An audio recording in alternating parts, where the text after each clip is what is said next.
سلام بنات، اليوم غنقدم لكم بسبوسه بالحامض كتجي لذيذه وخفيفه. غنوجدو السيرو، كنديرو كاس ونص تاع الماء، نزيدو عليه كاس تاع السكر، نص حامضه معصره، كنحركو جيدا، كنزيدو عليه هاديك نص حامضه هاديك القشور، كنديرو على النار لمدة 10 دقائق مع التحريك المستمر حتى يطيب لنا السيرو. عاد نوليو نديرو البسبوسه. عندنا 2 بيضات، ساشيه تاع زهر البقال برتقال، خمارة، الزيت، السكر، كونفيتور، دانونة وسميدة. نديرو 2 بيضات كاملين،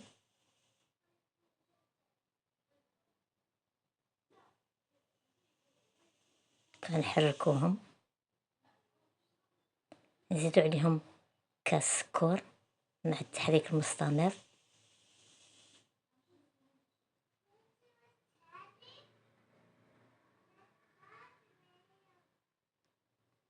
كنخلطو المكونين جيدا، نضيفو لهم زهرة البرتقال، كتعطيه واحد البنة زوينة.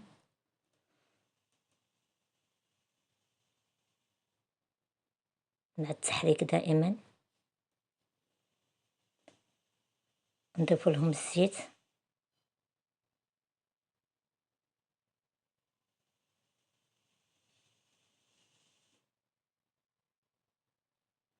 كنحركو حتى يذوب لنا داك السكر هذاك لافاني.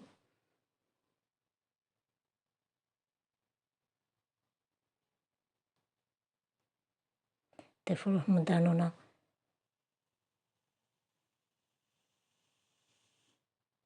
تاع لافاني،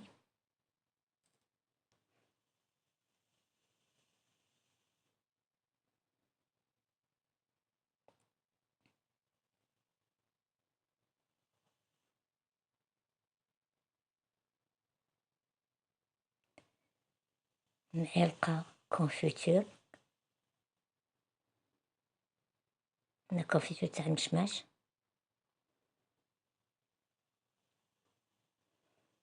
كنحركو المكونات جيدا حتى نحصلو على خليط متجانس.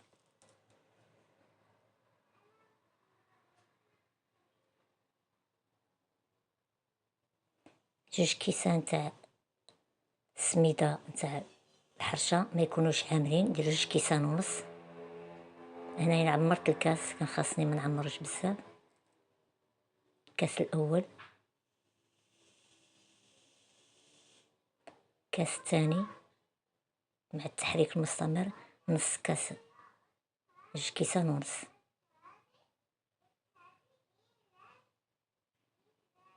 نضيف لهم خمارة 8 غرام، خمارة الحمراء. كنكونو موجدين المول من قبل، كنفرغو فيه الخليط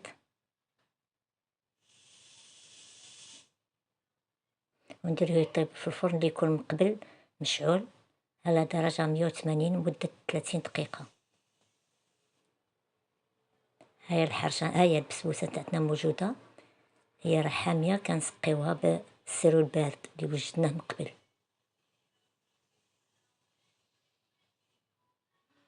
نخليوها تشرب مزيان هاديك السيرو وتبرد هاديك البسبوسة.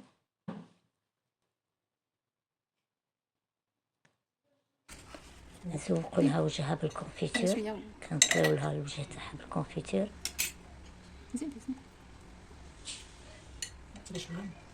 المهم ديري في الوجه ديالها بالدهنه. ناك ما تبقى المهم وانا وليدي قلتي الكوكو كنستعملو هنايا صفاية، يجينا هاد الكوكوم والجوانب.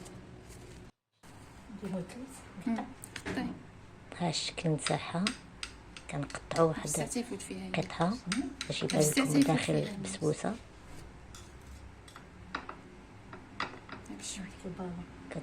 تاكلوها ان شاء الله بالصحه والراحه، والى الملتقى في فيديو جديد ان شاء الله.